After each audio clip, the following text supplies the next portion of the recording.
Damos inicio a nuestra ronda internacional. La minería ilegal está envenenando a Colombia. Las autoridades y los expertos coinciden en que este fenómeno, que está desbordado, genera millonarios dividendos para las FARC, el ELN y las bandas criminales. Bosques tropicales y selvas arrasadas, ríos con sus cauces adulterados, aguas envenenadas con mercurio y otros metales pesados. Eso es lo que está dejando la minería criminal en Colombia.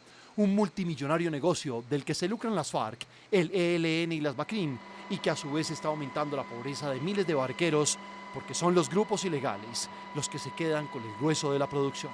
Si hablamos de narcotráfico, un kilo de droga puede costar alrededor de unos 6 millones de pesos, un kilo de cocaína, pero un kilo de oro puede costar más de 100 millones de pesos.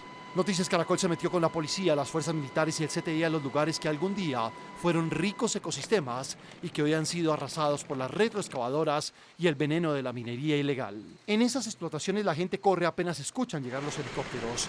El desembarco milimétricamente planeado dura contados minutos. Expertos de la policía instalan los explosivos y en conjunto con los investigadores del CTI allanan los cambuches para capturar a quienes cometen este delito. Las máquinas son destruidas.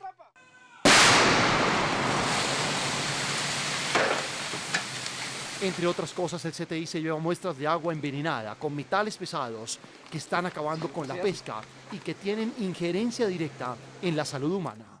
Recolectando una muestra de agua para determinar con presencia de metales como arsénico, cadmio y níquel. No se sabe cuántas hectáreas de bosque y de selva ha acabado la minería criminal.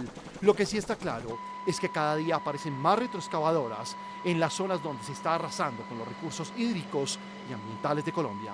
Sur de Bolívar, Córdoba, Antioquia, Bajo Cauca, Chocó, Cauca y Nariño.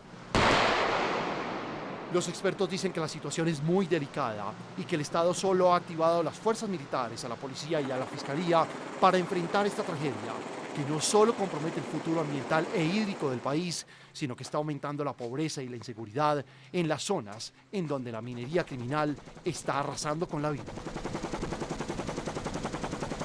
Una mujer se encuentra en estado delicado de salud en la unidad de quemados del Hospital Ney Arias Lora en República Dominicana, luego de que fuera rociada con ácido del diablo en medio de una discusión por una llave de agua. Aris Beltré de Noticias SIN con la información.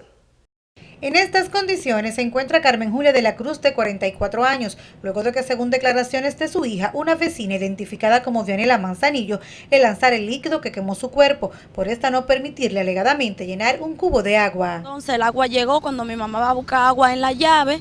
Ella dice que ella no quiere que mi mamá coja agua de la llave. Ella lo iba hirviendo y fue y se lo tiró a mi mamá. Este hecho, ocurrido en el municipio de Nigua, en San Cristóbal, mantiene consternados a familiares y amigos de esta mujer, madre de 7 hijos, 2 de los cuales también resultaron quemados. Según versiones, la agresora fue apresada e ingresada en calidad de detenida en el Hospital Pina de San Cristóbal y de allí supuestamente se escapó, razón por la que sus familiares piden justicia. Porque mi mamá está en una situación que yo me siento demasiado mal. Cada vez que yo voy a ver a mi mamá, yo salgo con el corazón en la mano, yo estoy destrozada. Los parientes de la paciente informaron a este equipo de prensa que supuestamente el padrastro y una hermana de la agresora se encuentran detenidos hasta dar con su paradero. Porque el policía sabía que ella no podía escaparse, él no podía dejar que ella se escape, y él que dejó que ella se vaya, él tiene que pagar su consecuencia hasta que ella aparezca. La mujer tiene 12 días ingresada en el centro de salud y a pesar de que Proconsumidor prohibió en el 2010 la venta de las sustancias con las que se prepara el producto,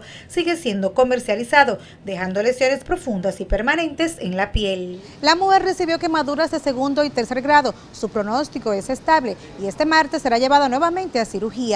Aris Beltré, Noticias SIN. Organismos de socorro y autoridades colombianas encontraron escondido al conductor del bus que se accidentó con 46 hinchas del Junior en la vía entre Bucaramanga y la costa atlántica, la cual dejó 2 personas fallecidas y más de 20 heridos. Más de 9 horas permaneció escondido en medio de la selva Giovanni Antonio Jiménez, el conductor del bus que se accidentó en el sitio conocido como Límites y que transportaba a 46 hinchas del Junior. 2 de ellas murieron y 20 más resultaron heridas. Noticias Caracol habló en exclusiva con el conductor que se encontraba desaparecido.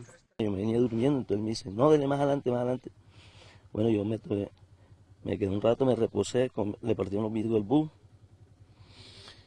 Y ahí bajando la primera vuelta me quedé sin freno. El hombre que fue atendido sobre la vía presentaba varias lesiones en su cuerpo.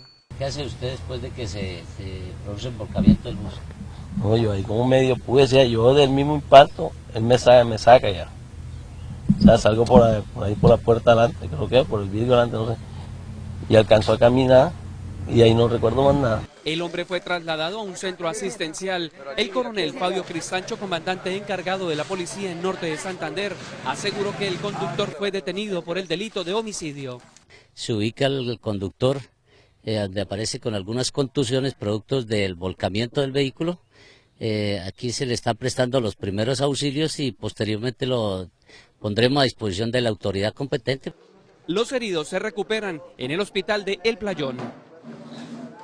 Y dándole contexto a esta noticia, en Barranquilla se vive el dolor por el accidente de los seguidores del Junior en carreteras de Santander.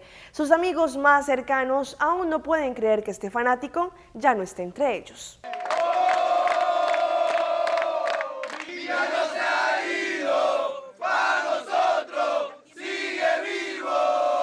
Para los integrantes del Frente Rojiblanco, Edwardson Villa no ha muerto. Hoy despertaron con la trágica noticia de su muerte en el accidente del bus que cobró la vida de otro hincha y donde resultaron heridos otros 20 seguidores del Junior de Barranquilla. Cuando escuché el nombre de mi compañero Edwardson Villa, yo brinqué la cama, fue una noticia impactante. Edwardson era el hombre que pintaba los rostros de personajes y amigos fallecidos. Hoy, paradójicamente, su maestro y amigo pinta el de él. Me tocó a mí, cosa que yo hubiera querido que fuera al revés, pero así son las cosas. Ahora con el dolor, pintarlo, hacer un homenaje que no desearía haber hecho. John, su hermano, dice que presintió que algo malo iba a ocurrir cuando se enteró de que se habían llevado el trapo negro, que se convirtió en un símbolo de la fatalidad para el grupo, pues cada vez que lo usaban ocurría una tragedia. Cuando me enteré que llevaron ese trapo ya estaban en viaje allá. Mira que ahora sí, nos dimos cuenta que el trapo negro no tiene nada bueno, es una maldición. La obra quedó terminada. El rostro de Edwardson ya hace parte de la banda celestial. Los hinchas de la barra que ya partieron. Dos jóvenes de menos de 24 años asaltaron una tienda de celulares en el sector de Cristo Rey en República Dominicana, sin darse cuenta que fueron captados por 8 cámaras de seguridad. Paula Ledesma de Noticias SIN nos muestra sorprendentes imágenes en la siguiente historia. Este video muestra cómo dos jóvenes vestidos de peloteros y simulando ser simples clientes asaltan de lo más normal esta tienda de celular donde entraron solicitando el desbloqueo de un aparato. Metió la mano como en el bulto, como a sacar dinero para hacerle bloqueo, y fue la pistola que sacó. Con su hazaña robaron alrededor de $1 millón en mercancía, ya que según el propietario, estos cargaron con 60 celulares Galaxy S3, 20 Galaxy S4, 20 Samsung Express, 30 Alcatel Pixel 2, 4 tablets y 2 laptops. Se llevaron todo, mi cartera, una laptop que había aquí y todos los celulares que estaban allá atrás. Lo de la vitrina, uno que habían en una cajetica que eran de clientes. Y si esto es a nosotros hoy, yo me imagino el mañana en el mundo que van a vivir los hijos de uno.